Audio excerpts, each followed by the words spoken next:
Investment in the securities market is subject to market risks. Investors are advised to read all related documents carefully before investing. Hello and welcome to the best mutual funds for 2026 by Finology. बहुत आपका request आ रही थी कि ये कब आएगा and it feels good कि आप हम पे इतना भरोसा करते हैं एंड यू वांट कि हमारा ओपिनियन क्या है before making your investment decisions. तो ये बहुत बड़ी रिस्पॉन्सिबिलिटी है एंड ट्रस्ट मी, हम इसको बहुत वैल्यू और रिस्पेक्ट करते हैं।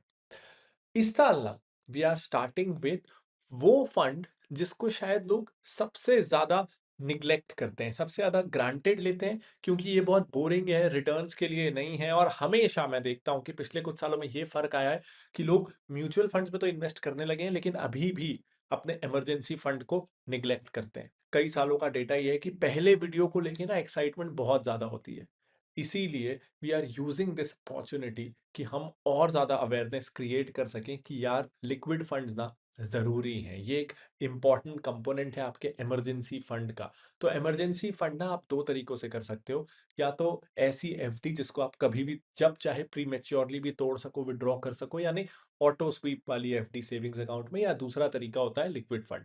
अब ये दोनों में ना लिक्विड फंड्स को एक डायरेक्ट तो नहीं, लेकिन इन द लॉन्ग रन एक अलग तरीके का टैक्स एडवांटेज है, वो मैं डिस्कस करूंगा। इसलिए अगर मैं वो टैक्स एडवांटेज भी कंसिडर कर लूं तो ये इमरजेंसी फंड का बेस्ट पॉसिबल तरीका है। देखो, मैं दोनों तरीके रिकमेंड करता हूँ, ऑटो स्वीप भी कर सकते हो या आप लिक्विड फंड भी कर सकते हो। ऑटो स्वीप के साथ एक प्रॉब्लम और है कि अगर आप में डिसिप्लिन ना हो ना, तो सेविंग्स अकाउंट है, डेबिट कार्ड से निकल सकता है, ऑटो स्वीप हो भी तो भी वो बैलेंस भी निकल सकता है, तो डिसिप्लिन का भी प्रॉब्लम आता है। जिस अकाउंट से हमारे खर्चे हो रहे हैं उसमें इमरजेंसी फंड टिक नहीं पाता, तो इसलिए भी liquid funds are a better option. लेकिन इसको हम इग्नोर करते हैं, क्यों? क्योंकि इसमें रिटर्न्स अच्छे नहीं होते ना। 6 से 7% का रिटर्न मिलेगा, आउटसाइज्ड आपको रिटर्न मिल जाए ऐसा होगा नहीं, तो ये बहुत बोरिंग लगता है। ऐसा लगता है म्यूचुअल फंड में ही डालना है ना, तो मैं कम से कम लार्ज कैप में तो डालूं, लार्ज कैप इंडेक्स फंड में 10-12% का रिटर्न तो कमाऊं। लेकिन नहीं, ये मेंटल ब्लॉक है, इसको जरा हटाओ। आप अगर सेविंग्स अकाउंट में इमरजेंसी फंड रखोगे ना, तो वो बचने नहीं वाला है। और अगर आप इक्विटी म्यूचुअल फंड्स में रखोगे तो वोलैटिलिटी के कारण अगर इमरजेंसी के समय मार्केट डाउन हुआ तो आपका प्रिंसिपल कम हो जाएगा। तो ध्यान रखो इन चीजों का, डिसिप्लिन रखो ना। लिक्विड फंड्स एग्जिस्ट करते हैं ना, इसी के लिए एग्जिस्ट करते हैं। तो इमरजेंसी फंड के लिए ना लिक्विड फंड एक बहुत अच्छा ऑप्शन है। तो सबसे पहले जो मैंने बात की थी कि कैसे लिक्विड फंड्स टैक्स के मामले में उनको थोड़ा एडवांटेज है एफडीज के ऊपर। तो देखो, एफडी में क्या होता है कि हर साल आप जो इंटरेस्ट कमा रहे हो उस पे आपको उस साल टैक्स देना है। लेकिन लिक्विड फंड में क्या होता है, जब तक आप रिडम्पशन नहीं करोगे एक्चुअली, तब तक आपको टैक्स नहीं देना है। यानी इसमें ना एक टैक्स डेफरल एडवांटेज है कि जिस साल आपने रिडीम किया और जितना रिडीम किया उस साल उतने पे ही टैक्स देना है। पूरी इनकम पे इंटरेस्ट कमा रहे हैं और हर साल टैक्स दे रहे हैं, ऐसा नहीं है। अब इसका फायदा क्या होता है कि जब तक आप रिडीम नहीं कर रहे हो ना, तब तक आपको कंपाउंडिंग पूरे अमाउंट पे मिलती है। नहीं तो क्या होता है कि टैक्स आपको लगा तो आपका ओवरऑल कॉर्पस कम हो गया, तो कंपाउंडिंग स्लो हो गई। तो कंपाउंडिंग स्लो नहीं होती है। और उसके बाद जो कैपिटल गेन लगता है, चाहे शॉर्ट टर्म हो या लॉन्ग टर्म हो, वो बिल्कुल एफडीज के बराबर ही लगता है। तो इसमें डेफरल एडवांटेज है, पूरे अमाउंट पे कंपाउंडिंग होती है, और उसके बाद फाइनल जब भी आप रिडीम कर रहे हो तो टैक्सेशन का रेट भी एफडीज के सिमिलर है। तो overall taxation is much more beneficial here. ठीक है, अब ना हम लिक्विड फंड की एक इंपॉर्टेंट कैरेक्टरिस्टिक को समझते हैं, और ये बहुत जरूरी है, यहाँ पे हमसे गलतियां होती हैं। लेकिन उसके पहले बहुत ब्रीफली बता देता हूँ कि लिक्विड फंड क्या है।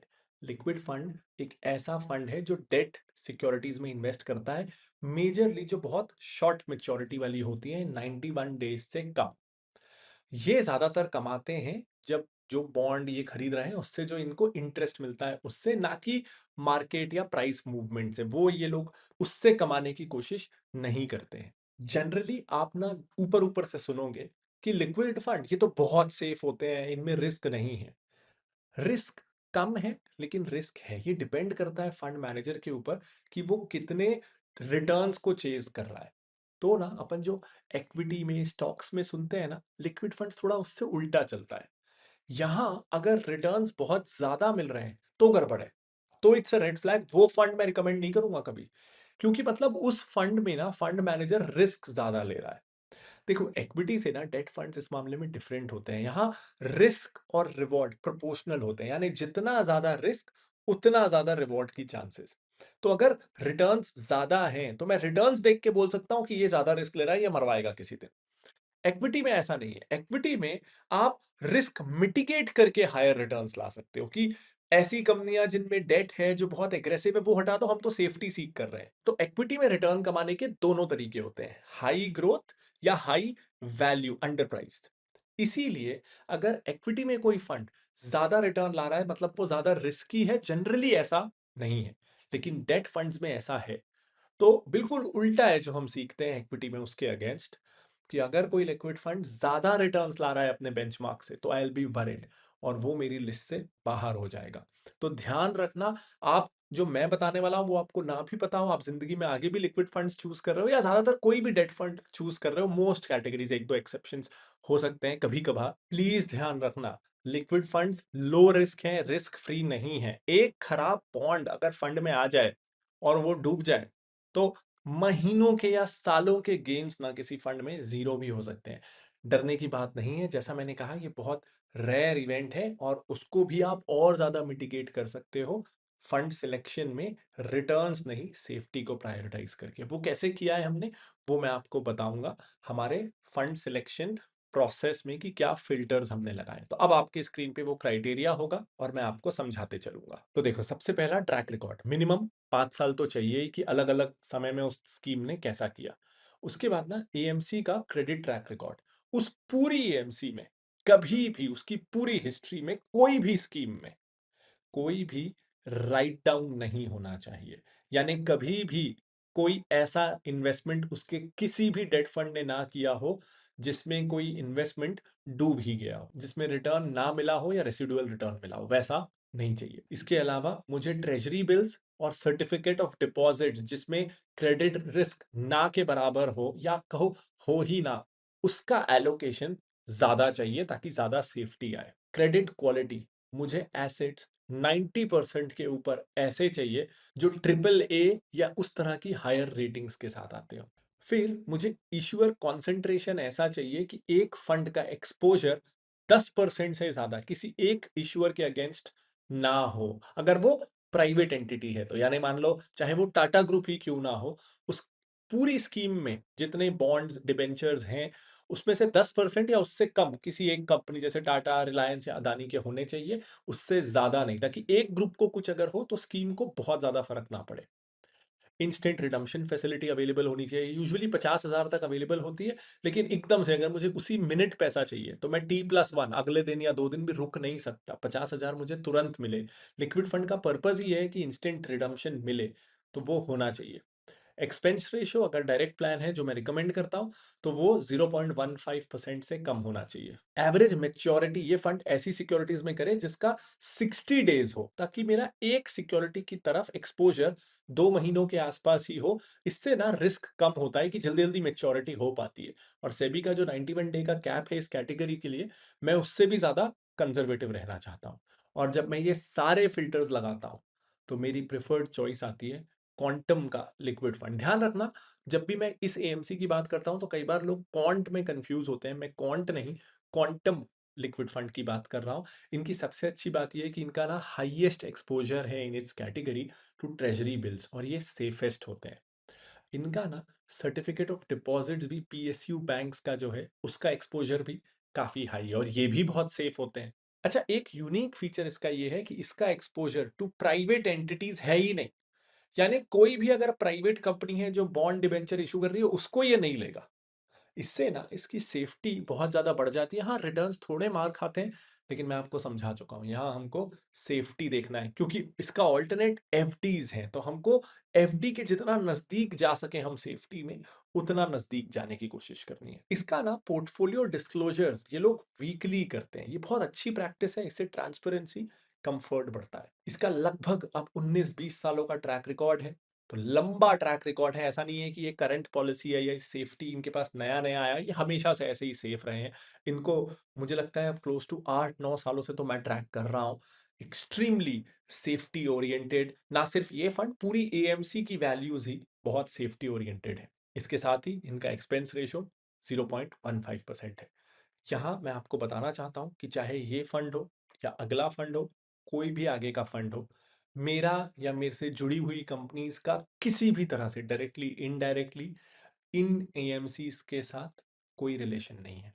आप इन फंड्स में इन्वेस्ट करो ना करो, ना मैं आपको कोई लिंक देने वाला हूं, ना आपका इन्वेस्टमेंट मुझसे मैप होगा, मैं किसी भी तरह से बेनिफिट नहीं होने वाला हूं। ये जो फंड रिकमेंडेशंस हैं, ये किसी भी तरह से स्पॉन्सर्ड नहीं है। कोई भी एएमसी को ना हम अप्रोच करते हैं और इन एएमसीज ने भी मुझे कभी अप्रोच नहीं किया है। So this is completely unbiased. I will not play with your trust, it's priceless. Best large cap fund.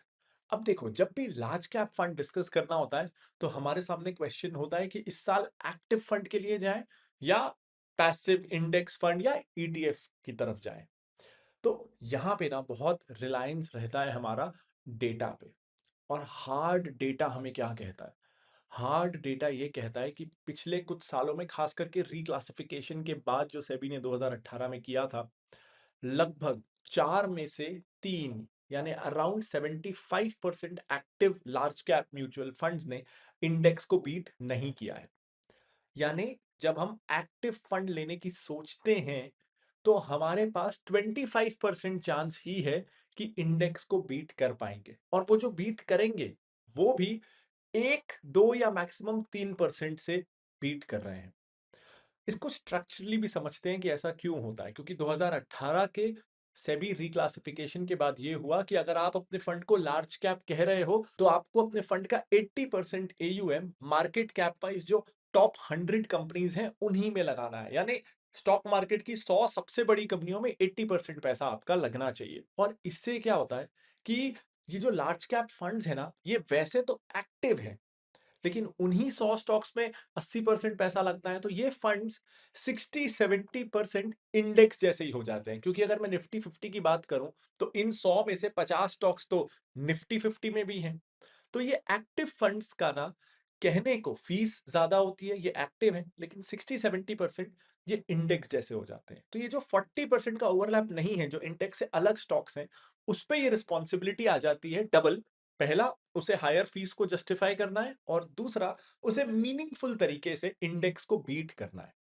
यानी रफली ये 40% जो एलोकेशन इंडेक्स के बाहर है, इसको अराउंड 4.5% का अल्फा जनरेट करना है, 4.5% का एक्स्ट्रा रिटर्न जनरेट करना है to justify investment in that active fund. मैं समझाता हूं कैसे। देखो, 1% तो उसे एक्स्ट्रा जनरेट करना है, सिर्फ 1% हायर फीस जस्टिफाई करने की, जो यूजुअली होती है अगर वो एक्टिव फंड है इंडेक्स के मुकाबले। उसके अलावा आपको चाहिए कि यार मैंने इंडेक्स फंड छोड़ के एक्टिव में इन्वेस्ट किया, तो कम से कम 1% तो एक्स्ट्रा रिटर्न मिले ना इंडेक्स से। यानी रफली उस फंड को 2% का एक्स्ट्रा रिटर्न जनरेट करना है। अब ये 2% एक्स्ट्रा रिटर्न किसे जनरेट करना है? सिर्फ वो जो 40% पैसा है जो इंडेक्स से हट के लग रहा है उसे, क्योंकि बाकी तो बिल्कुल इंडेक्स फंड जैसा है। यानी रफली 4.7% का अल्फा जनरेट करना है इस 40% वाले कॉर्पस को, to meaningfully beat an index fund. आप इंडेक्स फंड को तो कम अल्फा जनरेट करके भी बीट कर सकते हो, लेकिन सच में वो रिस्क वर्थ इट हो, क्योंकि ऑलरेडी मैं बेट ऐसी ले रहा हूं जिसमें मेरी 25% चांस ही है सक्सेसफुल होने की। तो अगर मैं इतनी हाई रिस्क बेट ले रहा हूं, तो अगर मैं अल्फा जनरेट कर रहा हूं तो वो मीनिंगफुल होना चाहिए। यानी इस 30-40% कॉर्पस को ना 4, 4.5, 5% का अल्फा जनरेट करना है। और ये कैसे करना है? इसमें से जो 20% कंपोनेंट है वो निफ्टी 50 के अलावा बाकी 50 स्टॉक्स में इन्वेस्ट करके करना है। और सिर्फ जो 20% कैपिटल है उसके पास ये स्कोप है कि वो मार्केट में कहीं भी इन्वेस्ट करे। यानी फंड मैनेजर के हाथ बहुत बंधे हुए हैं। तो यहां से ये आंसर होता है कि प्रोबेबिलिटी, जनरल सेंसिबिलिटी ये बोलती है कि इस कैटेगरी में ना इंडेक्स फंड के साथ जाते हैं। अब जब हम इंडेक्स फंड के साथ जाते हैं, ये डिसीजन होता है, तो कौन सा इंडेक्स? तो दो मेजर इंडाइसेस हैं इसमें, सेंसेक्स जिसमें 30 स्टॉक्स हैं और निफ्टी 50 जिसमें 50 स्टॉक्स हैं। तो दोनों में से कौन सा?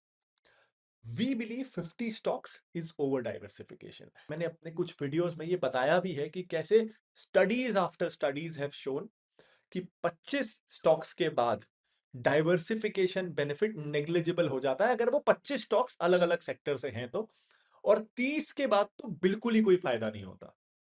विच इज वाई इनफैक्ट हमारा स्टॉक रिकमेंडेशन प्रोडक्ट भी हमने फिनोलॉजी 30 रखा, फिनोलॉजी 20 या 50 नहीं। सो वी बिलीव कि 30 इज इनफ डाइवर्सिफिकेशन। देखो, कॉन्सेंट्रेशन से वेल्थ क्रिएट होती है, डाइवर्सिफिकेशन से प्रिजर्व होती है। तो बहुत कॉन्सेंट्रेशन भी डेंजरस है, बहुत डाइवर्सिफिकेशन भी यूजफुल नहीं है, उससे वेल्थ क्रिएशन इरोड होती है।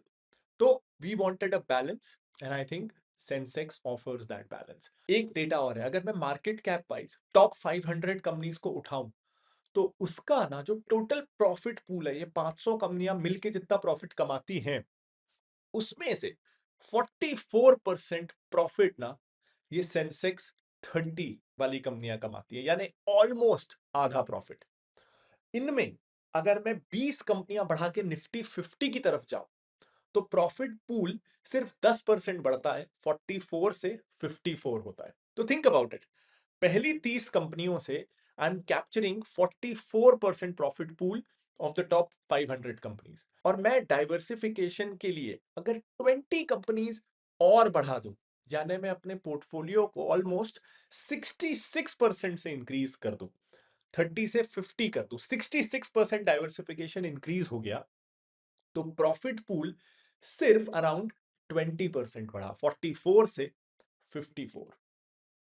Not meaningful enough.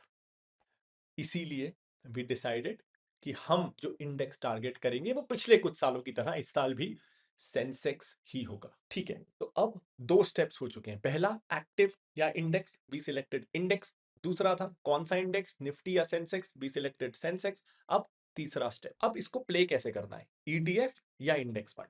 अब देखो, इंडेक्स फंड का ना जो टोटल एक्सपेंस रेशियो होता है, यानी जो नेट कॉस्ट आपको आने वाली है, वो आप जितना इन्वेस्ट करोगे उसका 0.2 से 0.25 0.3% के आसपास। आपने अगर 100 रुपए डाले उस फंड में तो 20 पैसे से लेके 30 पैसे तक आपकी कॉस्ट आने वाली है, depending on the fund. ETF में ना पहली झलक में ऐसा लगता है कि एक कम है, क्योंकि आपका जो एक्सपेंस रेशियो है ना वो 0.05% है, यानी 100 रुपए आप डालोगे तो 5 ही पैसा लगेगा, लेकिन उसमें सारी कॉस्ट कैप्चर नहीं होती।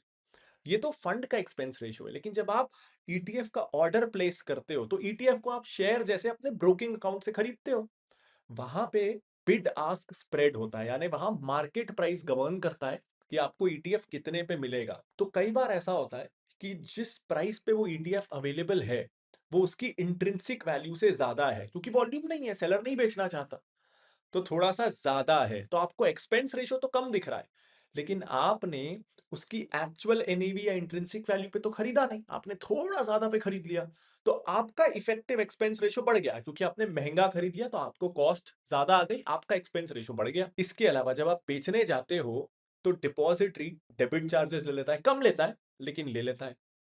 इसके अलावा आजकल कई ब्रोकर्स ने ना, जो पहले होता था ना कि आप ग्रो में जाओ, अपस्टॉक्स में जाओ, जीरोधा में जाओ, इक्विटी डिलीवरी अगर आप ऑर्डर प्लेस कर रहे हो तो वो फ्री है या फ्री के बराबर है, 0.1 पैसा, एक पैसा ब्रोकरेज लग रहा है कहने को, ऑलमोस्ट फ्री है। अब कई ब्रोकर्स ने इक्विटी डिलीवरी में भी, ईटीएफ भी उसी कैटेगरी में आएगा, तो इस पे भी अब कई ब्रोकर्स ने ब्रोकरेज लेना शुरू कर दिया। बीसी फंडिंग ड्राई हो गई है तो ब्रोकरेज लेना मजबूरी है।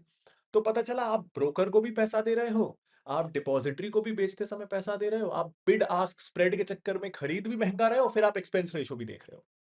ये सब जब कैलकुलेट करने जाओ ना तो रियल कॉस्ट डाइल्यूट हो जाती है। कौन कैलकुलेट करने बैठेगा स्टेटमेंट निकाल निकाल के कि मेरे को एक्चुअली कितने का पड़ा। तो I think multiple layers of cost है, ट्रांसपेरेंसी की कमी है, और इसलिए मुझे नहीं चाहिए। इसलिए I as an individual will prefer index fund. मुझे पता है ना मुझे कितनी कॉस्ट लग रही है, उसके ऊपर कोई हिडन अदर वेरिएबल चार्जेस नहीं है, इसीलिए we went with ETF avoid करते हैं, प्योर प्ले इंडेक्स फंड के साथ जाते हैं। अब इसमें एक सवाल और आ सकता है कि लेकिन स्टॉक्स के जैसे ईटीएफ को मैं ब्रोकिंग ऐप से खरीद सकता हूं तो उसे खरीदना ज्यादा आसान है। बात सही है, पर मुझे ना ये नेगेटिव भी लगता है कि जहां मैं ट्रेड कर रहा हूँ, शेयर खरीद बेच रहा हूँ, वहीं मेरे म्यूचुअल फंड भी दिख रहे हैं, मैं एक क्लिक में उसे भी बेच सकता हूँ। अब म्यूचुअल फंड्स तो लॉन्ग टर्म के लिए होते हैं, शेयर्स आप भी डिपेंड करता है ना, आप थोड़े समय रखना चाहते हो, मीडियम टर्म या लॉन्ग टर्म। तो उस अकाउंट में जहां आप short term medium term activities कर रहे हो, वहां आपका लॉन्ग टर्म म्यूचुअल फंड नहीं होना चाहिए, वो अलग होना चाहिए, ताकि आप इंपल्स में खरीदी बेची ना करो। इनफैक्ट इस कारण से भी, और क्योंकि जीरोधा एक ब्रोकर है जो अभी भी डिलीवरी पे भी जीरो चार्जेस लेता है, तो आप स्टॉक्स के ऑर्डर प्लेस करो या ब्रोकरेज के ऑर्डर प्लेस करो, इक्विटी डिलीवरी पे चार्जेस नहीं है। बाकी कई ब्रोकर जो फ्री डिलीवरी चार्ज करते थे वो अब चार्ज लेने लगे हैं। एक और रीजन है, जीरोधा में ना म्यूचुअल फंड प्लेटफॉर्म अलग है जहां से आप इंडेक्स फंड एक्टिव फंड्स ले सकते हो, और स्टॉक्स का ऐप अलग है। काइट से आप स्टॉक्स लोगे, म्यूचुअल फंड आप कॉइन से लोगे, दोनों की खिचड़ी एक जगह नहीं है। तो आपकी long term discipline mutual fund में एक अलग ऐप से हो रहा है, और डिलीवरी में चार्जेस नहीं आए, लाइक दैट ऑल्सो। इसलिए अगर आप कंफ्यूज हो कि कहां से इन्वेस्ट करना है, आई पर्सनली प्रेफर जीरोधा। तो if you would like to open a Zerodha account, video के डिस्क्रिप्शन में लिंक है, you can open an account instantly online. अब हम आते हैं लास्ट स्टेज में। हमारा जो टोटल इस कैटेगरी में फंड्स का बास्केट था ना, वो 156 फंड्स का था, एक्टिव पैसिव ईटीएफ्स मिला करके। और मैंने आपको फिल्ट्रेशन करके बता दिया है कि we wanted a passive fund, we wanted an index fund and not an ETF, और उसकी 10 साल की हिस्ट्री हो, एक लॉन्ग ट्रैक रिकॉर्ड हो। लास्टली, क्योंकि हम इंडेक्स फंड्स पे जा रहे थे, तो हमको एक्सपेंस रेशो पे बहुत ध्यान देना था, क्योंकि परफॉर्मेंस तो वही होने वाला है जो इंडेक्स का होने वाला है। तो we wanted the lowest expense ratio, ताकि आप इंडेक्स से जितना क्लोज हो सके उतना आप रिटर्न्स में क्लोज जा सको। So finally the best large cap fund for 2026 by Finology है HDFC BSC Sensex index plan. मैं इस वीडियो में एक डिस्क्लेमर देना चाहूंगा कि although we are SEBI registered investment advisers, लेकिन ये इन्वेस्टमेंट एडवाइस नहीं है, क्योंकि वो देने के लिए मुझे आपकी नीड्स, गोल्स, आपके सर्कमस्टांसेस जानने होते हैं। तो इस वीडियो का पर्पस ये है कि जब मुझे मेरी टीम को कोई फंड को सिलेक्ट करना होता है, तो ये हमारा प्रोसेस है, इस तरीके से हम फंड्स डिटरमाइन करते हैं। तो आई वुड अर्ज कि आप फोकस करना on the filtration and selection process. ये वीडियो में इतने डिटेल्ड अलग अलग कैटेगरी को अलग अलग इसीलिए बताता हूं कि आपका ध्यान प्रोसेस पे और ट्रांसपेरेंसी पे ज्यादा रहे, क्योंकि ये सारे फिल्टर्स आप खुद लगा के आप रिजल्ट्स वेरीफाई भी कर सकते हो, या आप इन फिल्टर्स को ऑल्टर कर सकते हो अगर आपको ये सही नहीं लगता। तो transparency and education is the primary purpose.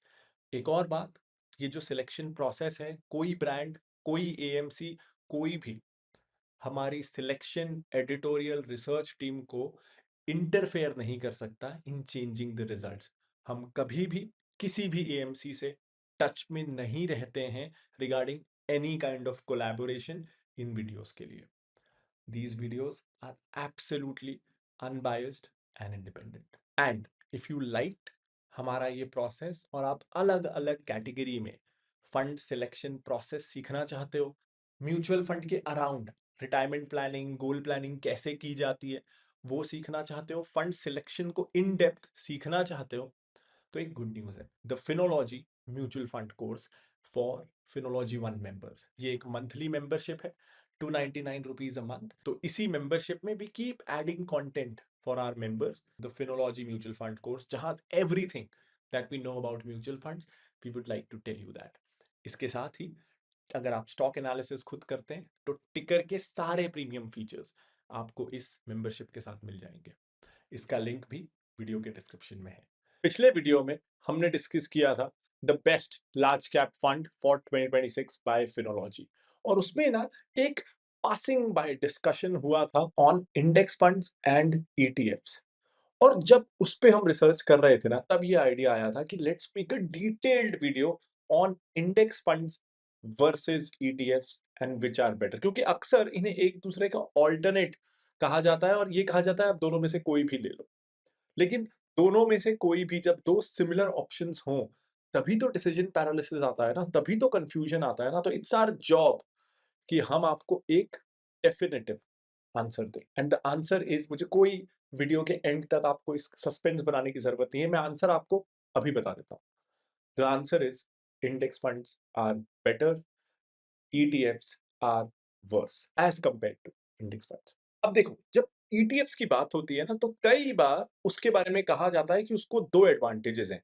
पहला, उसमें कॉस्ट इंडेक्स फंड्स के मुकाबले भी काफी ज्यादा कम है, और दूसरा, आपको ज्यादा कन्वीनियंस और फ्लेक्सिबिलिटी है क्योंकि आप अपने ट्रेडिंग अकाउंट से ही ईटीएफ्स को ट्रेड कर सकते हो।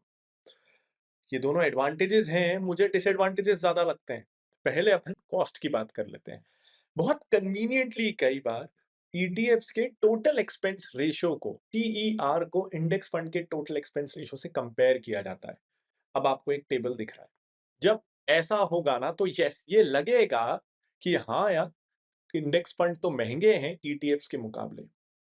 बट असल में ऐसा है नहीं ना। ईटीएफ्स एक बहुत कन्वीनियंट तरीका है बहुत सारी कॉस्ट्स जो इंडेक्स फंड के टीईआर में इंक्लूडेड है, उसमें से बहुत सारी चीजें हटा दो ताकि टीईआर कम दिखे, और फिर वो चार्ज खुद पे से ऑफलोड करके इन्वेस्टर पे डाल दो।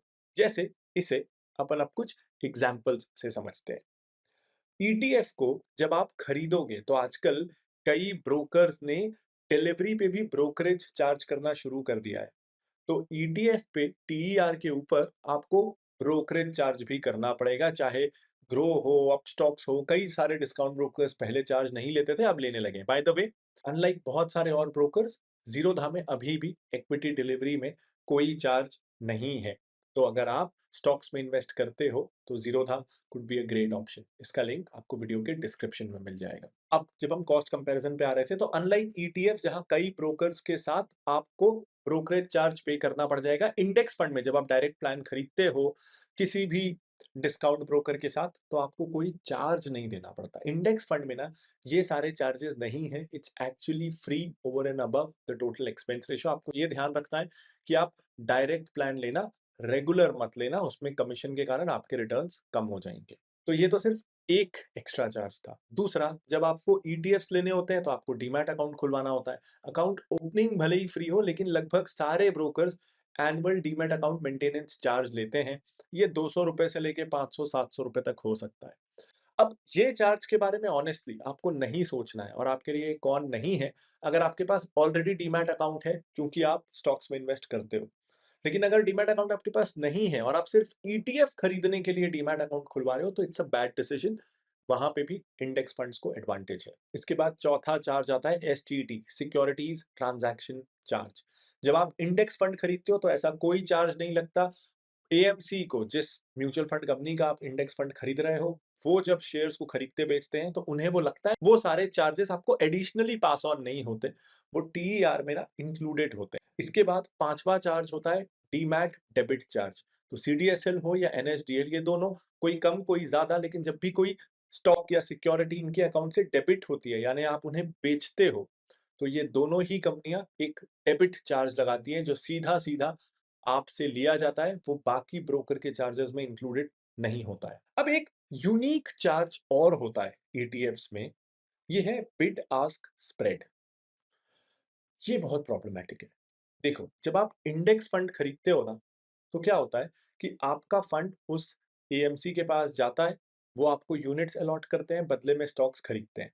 लेकिन ईटीएफ्स में क्या होता है, आप हो सकता है किसी और सेलर से खरीद रहे हो, तो वॉल्यूम मेंटेन्ड रहे, चाहे प्राइमरी मार्केट हो वहां पे यूनिट्स अवेलेबल हो फॉर सेल, और सेकेंडरी मार्केट में यूनिट्स अवेलेबल हो, वॉल्यूम हो, उसके लिए एक एंटिटी होती है जिसे हम कहते हैं ऑथराइज्ड पार्टिसिपेंट्स। मैं इसको सिंपली समझते हैं, जब आप इंडेक्स फंड खरीद रहे हो या कोई नॉर्मल म्यूचुअल फंड खरीद रहे हो, तो आप एएमसी में अप्लाई करते हो और वो म्यूचुअल फंड कंपनी या एएमसी आपको यूनिट्स देती है। आप डायरेक्टली एएमसी से डील कर रहे हो। जब ईटीएफ्स, चाहे आप प्राइमरी मार्केट में खरीदो या सेकेंडरी मार्केट से आप ईटीएफ खरीदो, तो आप एएमसी या म्यूचुअल फंड कंपनी से सीधा नहीं खरीद रहे हो। आप कोई और नॉर्मल सेलर हो सकता है, या वो ऑथराइज्ड पार्टिसिपेंट है जिससे आप खरीद रहे हो, यानी एक मिडिलमैन पड़ जाता है। और ये मिडिलमैन क्या करता है, बिड आस्क स्प्रेड का फायदा उठाता है। अब ये बिड आस्क स्प्रेड क्या है, टेक्निकल लग रहा है। अगर आप किसी जौहरी की, ज्वेलर की दुकान में जाओगे, तो जिस भाव में वो सोना खरीदते हैं आपसे, वो कम रहता है। जिस भाव में वो सोना आपको बेचते हैं, वो थोड़ा ज्यादा रहता है। यानी जब आप बेचने जाओगे तो उसी चीज का कम भाव, खरीदने जाओगे तो वही चीज महंगे में। यही है एक मिडिल मैन का बिड आस्क स्प्रेड। ये स्प्रेड किसी में कम होता है, किसी में ज्यादा होता है, लेकिन ईटीएफ्स में ये बिड आस्क स्प्रेड भी होता है, इससे भी आपकी कॉस्ट बढ़ती है। इनफैक्ट ये बिड आस्क स्प्रेड कभी कभी तो बहुत छोटा होता है, लेकिन कभी कभी आप सोच नहीं सकते उतना ज्यादा हो जाता है। कुछ परसेंटेज भी, 2, 4, 5% भी आपको एडिशनल कॉस्ट लग सकती है ईटीएफ खरीदने में। यानी हो सकता है आपने 100 रुपए का ईटीएफ खरीदा और आपको 95 रुपीज की वैल्यू मिले, पहले ही दिन 5% कमीशन जिसे मैं कहूंगा वो कट सकता है। ये जो एपीज होती है ना, ऑथराइज पार्टिसिपेंट्स, इनका बिजनेस मॉडल ही ये है। मान लो एक एग्जांपल से समझाता हूं कि कोई ईटीएफ 105 रुपए पे ट्रेड कर रहा है, जिसकी एक्चुअल एनएवी 100 रुपए है, लेकिन डिमांड सप्लाई क्रंच है तो वो 105 में मिल रहा है और लोग एनएवी कई बार चेक नहीं करते। तो ये ऑथराइज पार्टिसिपेंट क्या करेगा? ये ऑथराइज पार्टिसिपेंट एएमसी के पास जाएगा, बोलेगा ये रहे पैसे, मुझे फटाफट से एक ईटीएफ बास्केट बना के दो 100 रुपए का। और वो एएमसी से वो 100 रुपए का बास्केट लेगा और तुरंत उसी दिन उसे 105 रुपए में बेच देगा। आपको 5 रुपए का नुकसान, एपी को 5 रुपए का फायदा। ये बहुत ही सिंप्लीफाइड एग्जाम्पल है। इसके पीछे की टेक्निकलिटीज को सिंप्लीफाई करने के लिए मैंने ये एग्जाम्पल दिया है ताकि आप कंसेप्ट को समझ सको। अगला प्रॉब्लम ईटीएफ्स के साथ, वो जो एनएवी वाली मैंने बात कही थी। देखो, हर दिन ईटीएफ्स का प्राइस ऊपर नीचे होता है क्योंकि उसमें जो स्टॉक्स हैं, जो 25-30 स्टॉक्स हैं, उनका प्राइस ऊपर नीचे होता है। लेकिन क्या हर बार आप जिस दिन उस ईटीएफ को खरीद रहे हो उस दिन वो अपने रियल एनएवी पे ट्रेड कर रहा होता है? जरूरी नहीं है ना। कई बार ऐसा हो सकता है कि जिस वेटेज में जितने स्टॉक्स हैं उनको मैं इंडिविजुअली अलग से खरीदूं, तो वो पूरे स्टॉक शायद मुझे 5,000 रुपए में मिल जाए, लेकिन उसका बास्केट ईटीएफ मुझे 5,500 रुपए में मिल रहा है। मैं हर दिन चेक नहीं कर रहा ना कि ईटीएफ अपने एनएवी से मार्क टू मार्केट हो रहा है कि नहीं। तो हमें बार्गेन मिला या एक ग्लोरिफाइड एक्सपेंसिव बास्केट, ये वेरीफाई करना मुश्किल हो जाता है। ये सारे झंझट, ये सारी प्रॉब्लम्स इंडेक्स फंड्स में नहीं है। अब एक सवाल और उठता है कि जब इंडेक्स फंड्स ऑलरेडी थे तो ये ईटीएफ आए क्यों? ईटीएफ ना मोस्टली इन्वेस्टर की प्रॉब्लम सॉल्व करने के लिए आए ही नहीं। ईटीएफ्स आए फंड मैनेजर और एएमसी की प्रॉब्लम सॉल्व करने के लिए। पता है कैसे? चलो बताता हूं, लेकिन उसके पहले एक important update. The Finology mutual fund course for Finology 1 members, इसका लिंक आपको वीडियो के डिस्क्रिप्शन में मिल जाएगा। The membership cost 299 rupees a month. आप एक महीने में चाहो तो कोर्सेज कंज्यूम करके कैंसिल कर सकते हो, टिकर के प्रीमियम फीचर्स भी इस मेंबरशिप के साथ ट्राई कर सकते हो। मेंबरशिप ऐसे प्राइस की गई है कि हजारों लाखों रुपए आपसे लेके आपको लॉक ना किया जाए। सिर्फ तब तक आप 299 रुपीज अ मंथ हमें पे करें जब तक आपको वैल्यू मिल रही है। And because it's monthly subscription, हमारी टीम पे और मेरे लिए भी इंसेंटिव ये रहता है कि हम हर महीने आपके लिए वैल्यू और ज्यादा वैल्यू क्रिएट करते रहें, सो दैट आप सब्सक्रिप्शन कंटिन्यू करते रहें। So we can not take you for granted. Finology 1 membership का लिंक वीडियो के डिस्क्रिप्शन में है। अब जो मैं कह रहा था कि ईटीएफ्स को ना मोस्टली क्रिएट किया गया एक एएमसी या म्यूचुअल फंड की प्रॉब्लम सॉल्व करने के लिए, आपकी प्रॉब्लम सॉल्व करने के लिए नहीं। एग्जाम्पल से समझते हैं। मान लो आपने के पास 10 लाख के म्यूचुअल फंड है, आप उसका रिडम्पशन ऑर्डर लगाते हो। अब फंड मैनेजर को 10 लाख के स्टॉक्स बेचने पड़ेंगे, जिसपे उसे टैक्सेस देना पड़ेगा, ब्रोकरेज देना पड़ेगा और फिर आपको पैसा उसे देना पड़ेगा। तो ये सारा एडिशनल ब्रोकरेज, टैक्सेस, लिक्विडिटी ढूंढना कि कोई बायर मिले भी तो उन स्टॉक्स का, ये सारी प्रॉब्लम ईटीएफ्स में खत्म हो जाती है। आपने ईटीएफ यूनिट खरीद लिया है, अब आपकी जिम्मेदारी है कि आप बायर ढूंढो। लिक्विडिटी की जिम्मेदारी एएमसी से हट के आप पे आ गई। आप जानो लिक्विडिटी है कि नहीं, एएमसी को कोई मतलब नहीं। फिर जब आप बेचोगे तो एसटीटी भी आप दोगे, ब्रोकरेज भी आप दोगे, बायर भी आप ढूंढोगे। तो ETFs mostly serve the industry, not you. इसके अलावा एक पर्सनल ओपिनियन भी। देखो, म्यूचुअल फंड ना बहुत लॉन्ग टर्म के लिए होते हैं, लॉन्ग टर्म गोल्स के लिए। कभी कभी कोई रिटायरमेंट के लिए इन्वेस्ट करता है, और स्टॉक्स लोग शॉर्ट टर्म या मीडियम टर्म के लिए रखते हैं। तो जब एक ही ऐप में आपको ईटीएफ्स भी दिख रहे हैं जिससे आपकी लॉन्ग टर्म प्लानिंग हो रही है, और स्टॉक्स भी वहीं पे हैं, एक ही पोर्टफोलियो का हिस्सा है, उस ऐप पे सब एक साथ दिख रहे हैं, और आप ईटीएफ्स को एक क्लिक में अभी बेच भी सकते हो, तो आपके लॉन्ग टर्म गोल्स कॉम्प्रोमाइज हो सकते हैं ड्यू टू 24/7 ट्रेडिंग अवेलेबिलिटी, और ऑल्सो बिकॉज वो रोज आपको दिख रहा है जब आप स्टॉक्स खरीद बेच रहे हो। तो आई वुड प्रेफर कि आप अपने लॉन्ग टर्म गोल्स वाले म्यूचुअल फंड एक अलग ऐप में रखो और इन्वेस्टिंग ट्रेडिंग वाले स्टॉक्स आपकी स्टॉक ट्रेडिंग ऐप में रहे, जिससे दोनों चीजें मिक्स ना हो। और इस कारण भी जब मैंने आपको ज़ीरोधा की बात की थी ना, तो मुझे पसंद है, क्योंकि अनलाइक कुछ और ब्रोकर्स ना, इसमें म्यूचुअल फंड और स्टॉक वाले ऐप अलग-अलग हैं। म्यूचुअल फंड्स के लिए कॉइन, इन्वेस्टमेंट ट्रेडिंग के लिए काइट। तो मेरे लॉन्ग टर्म गोल वाला इन्वेस्टमेंट ना मेरे शॉर्ट टर्म इन्वेस्टमेंट के साथ लिस्ट नहीं होता और मैं इम्पल्स में आके, फ़ियर में आके एक्स्ट्रा ट्रेड नहीं करता अपने लॉन्ग टर्म म्यूचुअल फंड्स के साथ। सो इसलिए भी आई लाइक इंडेक्स फंड्स मोर, कि स्टॉक्स के साथ तो वो दिखने ही नहीं चाहिए। बट ये एक पर्सनल ओपिनियन हो सकता है। मैंने स्ट्रक्चरली क्यों इंडेक्स फंड्स बेटर हैं वो आपको बताने की कोशिश की है। मेरे पिछले वीडियो से थोड़ा लोगों में कंफ्यूजन हुआ कि आजकल हर कोई जब ईटीएफ्स की तारीफ करता है तो why are you against ETFs.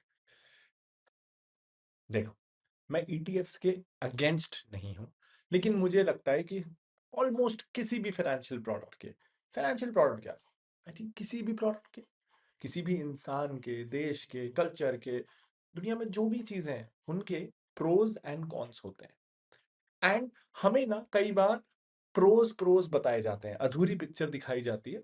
तो इसीलिए ईटीएफ्स में क्या अच्छा नहीं है, आई फेल्ट ये एसेंशियल है बताना, और फिर आप डिसाइड करो कि इंडेक्स फंड्स एक तरफ, ईटीएफ्स एक तरफ, दोनों के pros and cons, and then you decide. यहाँ एक बात बताना और ज़रूरी है कि मैं म्यूचुअल फंड डिस्ट्रीब्यूटर नहीं हूँ, मेरी कंपनी भी म्यूचुअल फंड डिस्ट्रीब्यूशन में नहीं है। तो आप ट्रेडिशनल रूट से इंडेक्स फंड लो, ईटीएफ लो, या कोई एक्टिव फंड लो, मुझे डायरेक्टली इनडायरेक्टली उससे कोई फायदा या नुकसान नहीं होता है, एंड दैट्स बाय चॉइस। एक रीजन है कि हमने म्यूचुअल फंड डिस्ट्रीब्यूशन नहीं किया है। I think we have experimented कि क्या प्रोसेस है। तो आई थिंक आज तक 2 या 3 लोगों का, वो भी एज एन एक्सपेरिमेंट, कि फ्लो क्या है, ऑनबोर्डिंग कैसे होती है टू अंडरस्टैंड द बिजनेस। तो आई थिंक 2 या 3 लोगों के लिए हमने as a mutual fund distributor in our entire existence act किया है, but we are not into it, and there is a reason that we don't want to be in it, क्योंकि मुझे लगता है कि then I'll not remain unbiased. I think कोई भी इंसान ज्यादा ईमानदार या कम ईमानदार नहीं होता है। मुझे लगता है उसका बिहेवियर ना डिपेंड करता है कि वो किस तरीके के इंसेंटिव्स खुद के लिए डिजाइन करता है। आपके इंसेंटिव्स क्या है, आप वैसा एक्ट करोगे। तो अगर मैं म्यूचुअल फंड डिस्ट्रीब्यूशन बिजनेस में आ जाऊं और मुझे दिखे कि कोई फंड है जो मुझे दुगना कमीशन दे रहा है, तो I think I will be susceptible to fall for that greed. इसीलिए मैं खुद के सिस्टम्स ऐसे रखना चाहता हूं कि मैं खुद को वल्नरेबल महसूस करने के चांसेस को कम कर सकूं।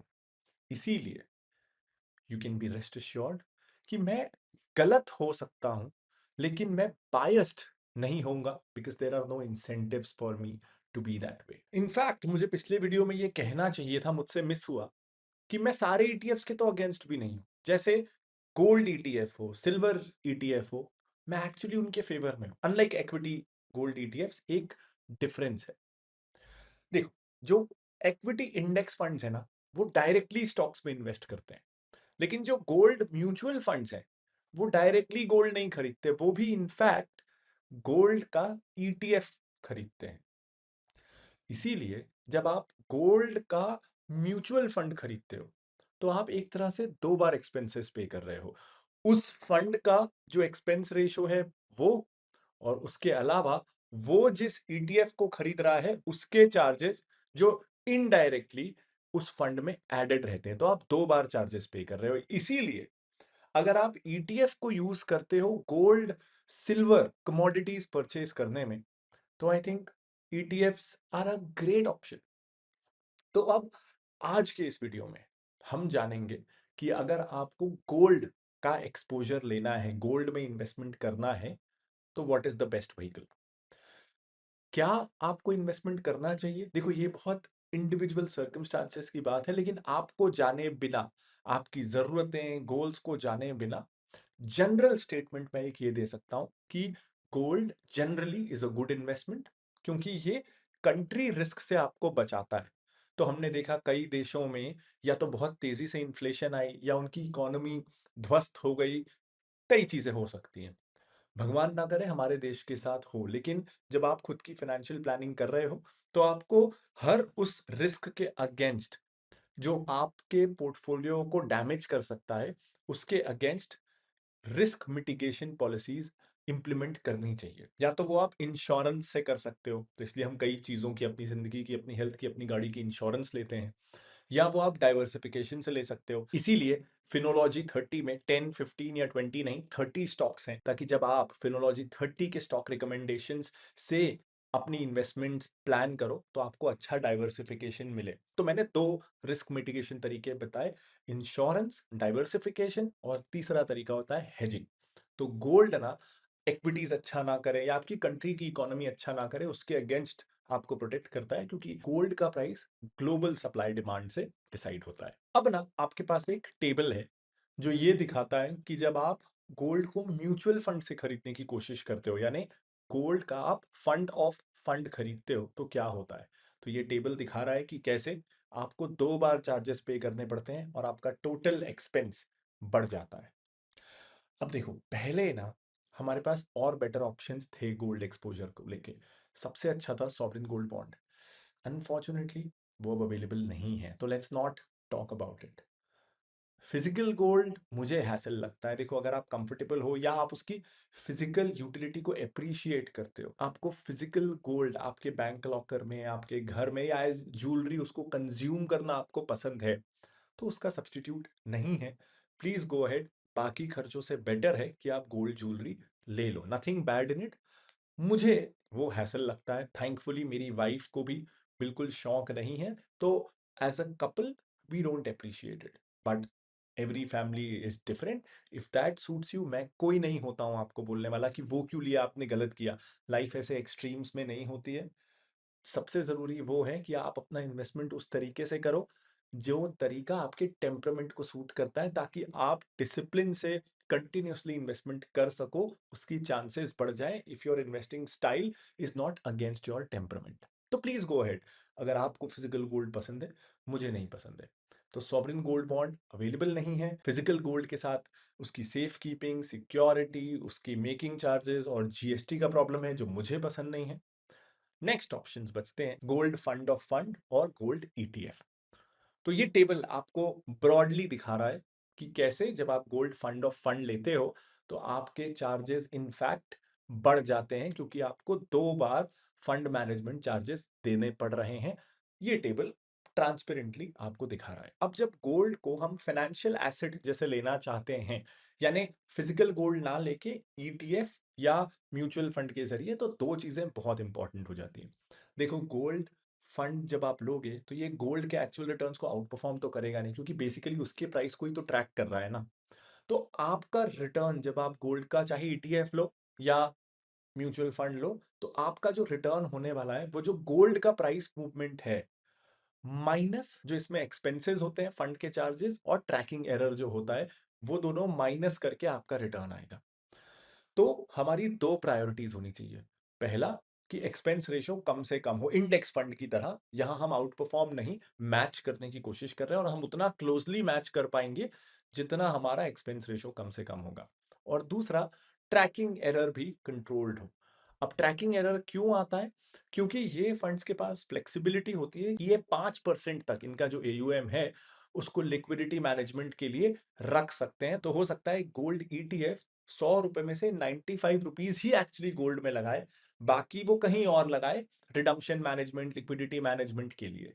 तो वो जो 5% है उस पे गोल्ड वाला रिटर्न नहीं आएगा। तो आपने 100 रुपए दिए उस फंड को गोल्ड में लगाने के लिए, लेकिन आपका पहले तो एक्सपेंस रेशियो कटेगा, उसके बाद जो पैसा बचा उसमें से 5% हो सकता है, अप टू 5% गोल्ड में लगे ही ना, और उस पैसे पे कम रिटर्न मिले।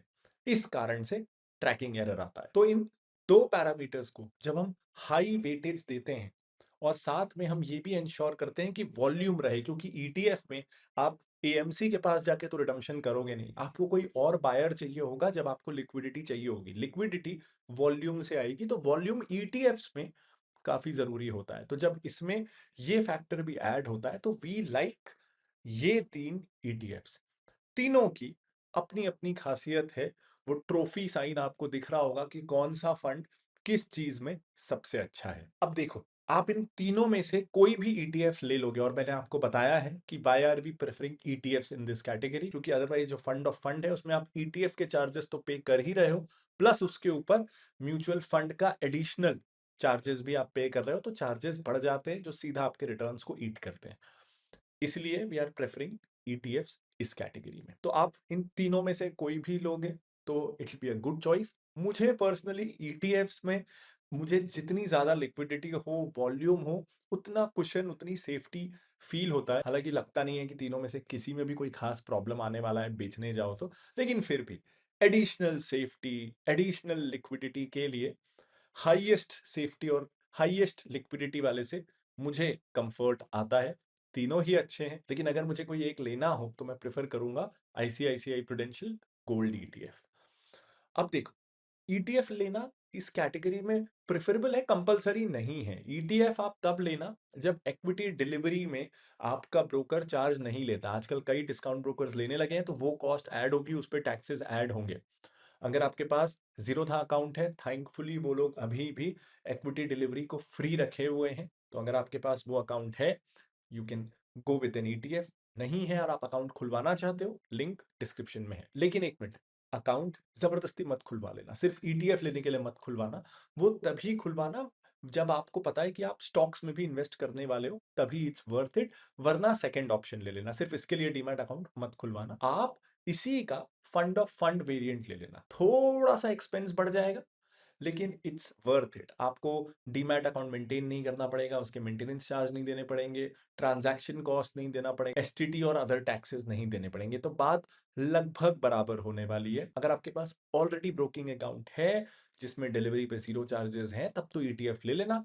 अगर आप सिर्फ म्यूचुअल फंड में इन्वेस्ट करने वाले हो तो फिर इसकी जरूरत नहीं है, फिर आप उसी का फंड ऑफ फंड वेरिएंट ले लेना, जिसका नाम है ICICI prudential regular gold savings fund. अब यहां रेगुलर से मतलब रेगुलर या डायरेक्ट प्लान नहीं है, ये नाम में रेगुलर है, तो आप इसी फंड का डायरेक्ट प्लान लेना। नाम है ICICI prudential regular gold savings fund, ये एक एफओएफ है यानी फंड ऑफ फंड है, इसका आप डायरेक्ट प्लान ले लेना, तो एक्सपेंस रेशियो कम रहेगा, कमीशन नहीं जाएगा किसी को, और आपके रिटर्न्स हल्के से उस कारण से बढ़ जाएंगे। तो कमेंट करके बता देना कि we are going deeper with our thought process also, सिर्फ टेक्निकल टेबल वाइज कंपैरिजंस नहीं है।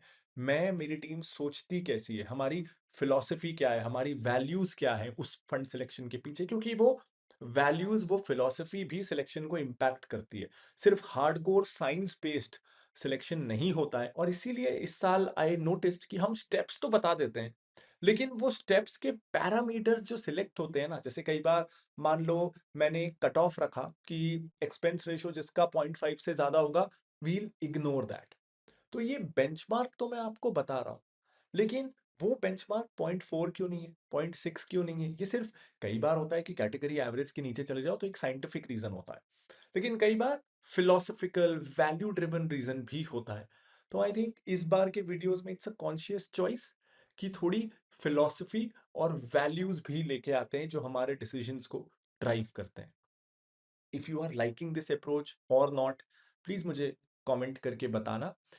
अदरवाइज फेस टू फेस क्योंकि इंटरेक्शन नहीं होता, तो कई बार आई फील कि I am vulnerable to echo chamber. मुझे जो सही लग रहा है मैं वो करता जा रहा हूँ मेरे नजरिए से, लेकिन वो उतनी वैल्यू नहीं मिल रहा। तो अगर ऐसा है तो भी बताना, एंड इफ यू फील नहीं दिस इज बेटर तो भी बताना। इट हेल्प्स मी डिसाइड कि व्हाट्स बेटर और किससे ज्यादा वैल्यू क्रिएट होगी। देखो 2018 के सेबी रिक्लासिफिकेशन के बाद लार्ज एंड मिड कैप ये एक new category of funds create हुआ, और ये बहुत इंपॉर्टेंट भी हो गया, क्योंकि यूनिवर्स जो है ना लार्ज और मिड कैप फंड्स का, वो बहुत नैरो हो गया। मार्केट कैप वाइज जो टॉप 100 कंपनीज हैं सिर्फ वही लार्ज कैप हैं, 80% पैसा लार्ज कैप फंड्स को वहीं डालना है।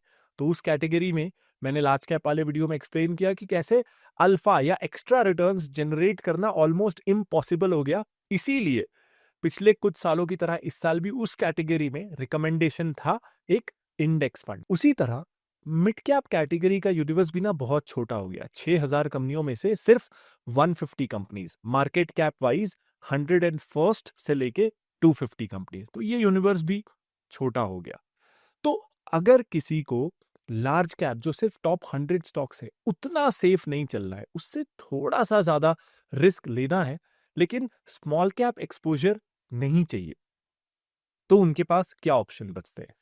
उनके पास या तो वो मिड कैप ले सकते हैं या लार्ज एंड मिड कैप ले सकते हैं, क्योंकि बाकी जो मल्टी कैप फंड्स हैं या फ्लेक्सी कैप फंड्स हैं उसमें स्मॉल कैप एक्सपोजर भी आता है और हर कोई हो सकता है उसके साथ कंफर्टेबल ना हो।